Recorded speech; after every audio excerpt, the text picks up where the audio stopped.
It is transfer deadline day then, so what do Tottenham need for the window slam shut at 7pm UK time tonight? I'm going to be talking through realistically where the gaps are in this Tottenham team, what needs filling now as a matter of urgency and essential, and what can wait to the January window, all priorities and certain players that would be right to bring in, and what hopefully is a busy deadline day for Tottenham. Stay tuned to the end.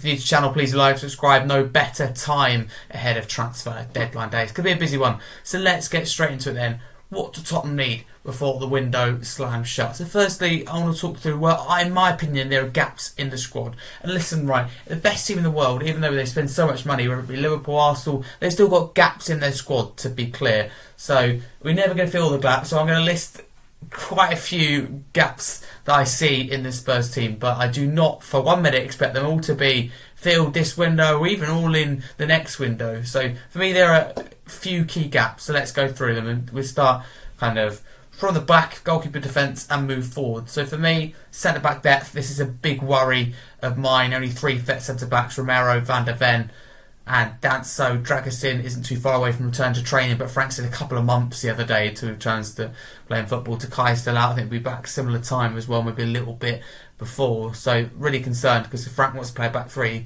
and one of them gets injured, he's got a real problem with his hands, because only Davies can step in there. He acknowledged that and Gray stepped in there. But for me, that's an area that we need to address. Another is left back, or what I call full back. It all depends on where they see Spence, and we don't really know. We'll know a little bit more now with the doggy back. And Spence not to be someone who is as good at both, can play at both sides, but I do believe he have a best position.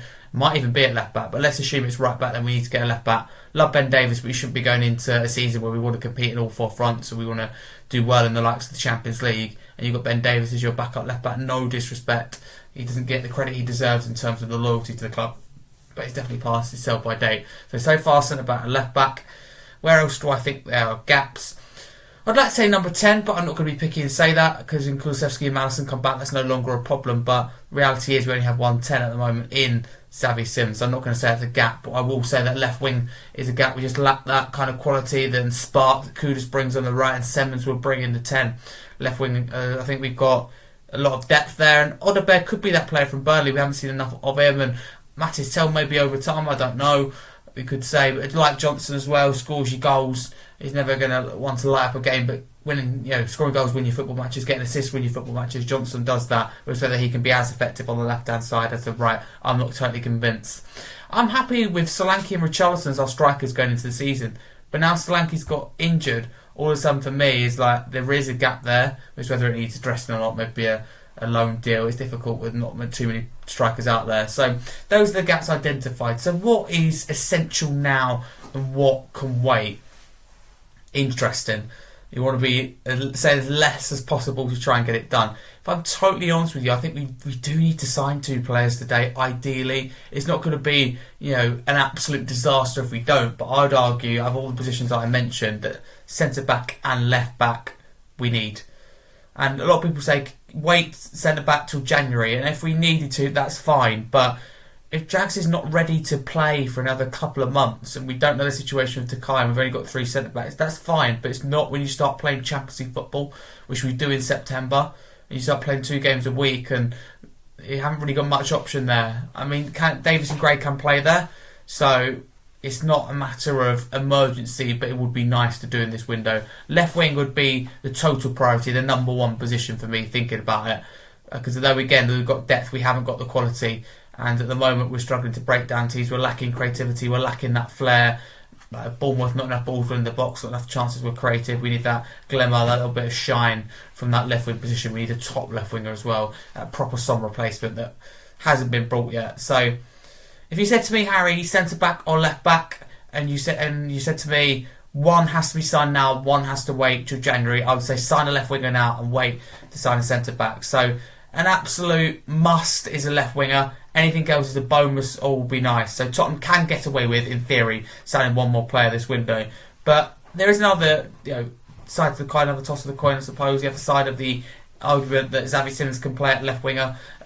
So if we don't bring in a left wing, then Simons can play there. So maybe we do centre back. They are both important. We can get away with just a left winger, I think. Those two would be nice, and then you dress like kind of the fullback situation in January. You don't want to be going into the January window going, we need 2, 3, 4 positions covering. However, you also shouldn't be going into January going, oh, there's no, I don't need to improve. We don't want to get to a situation where every box is ticked and Levy uses that as an excuse not to sign anyone and push on. So it should be a busy deadline day for Tottenham. I'm hoping we can bring in a top left winger, and there are names out there that are good. Savigny would be really nice. I just think that's probably the most unlikely of all of them. Well, Semenya from Bournemouth would be my number one. Out of anyone really, no joke. Anyone available as possibility would be Semenya would be my number one. I've seen enough this season, saw enough last season, saw enough when he played us just a couple of days ago. Top player. Again, I just can't see Bournemouth letting him go at this stage of the window. Not replaced him, already let Dango Ataro go. They've gone through plenty of outgoings. It's the least they need, and Iriello will want either.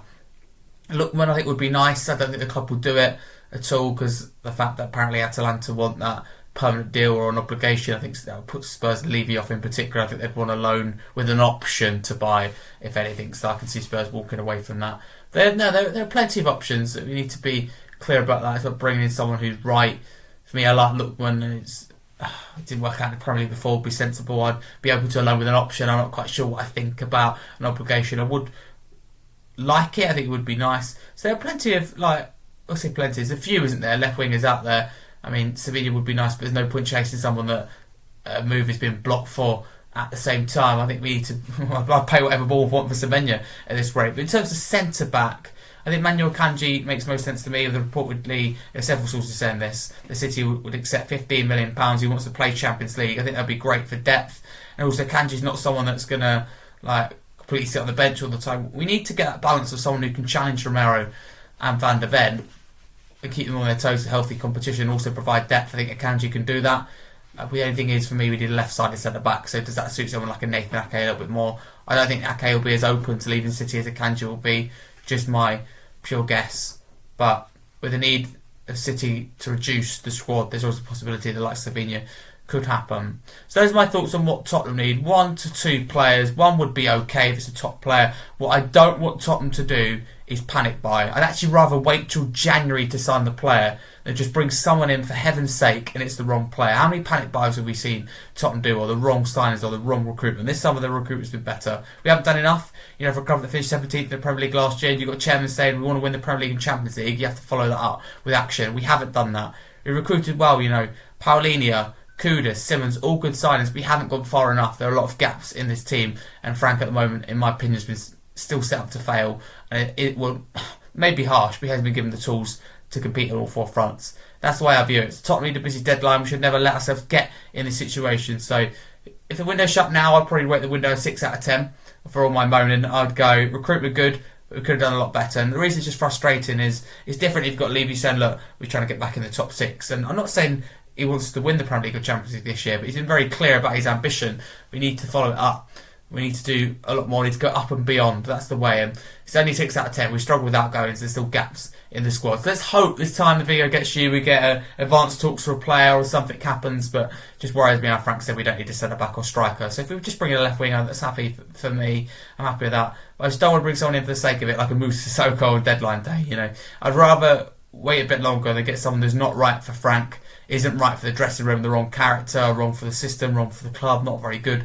You get what I'm saying. It's got to be right. I don't. It's for Simmons. I don't care. I mean, we shouldn't have to wait a month to sign that kind of Maddison replacement with him getting injured. But if it means we sign the right player that wants Tottenham, then it's absolutely worth it. I'll do that wait all over again.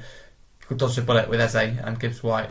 That's my thoughts on what Tottenham need on deadline day. Get involved in the comments below. What you think Tottenham need on deadline day. Get away with signing one player, but we really need to address some of the holes in this squad. We're not prepared, in my opinion, to compete on all 4 fronts. But that's my thoughts. Let's hope for a busy deadline day. Come on, you Spurs.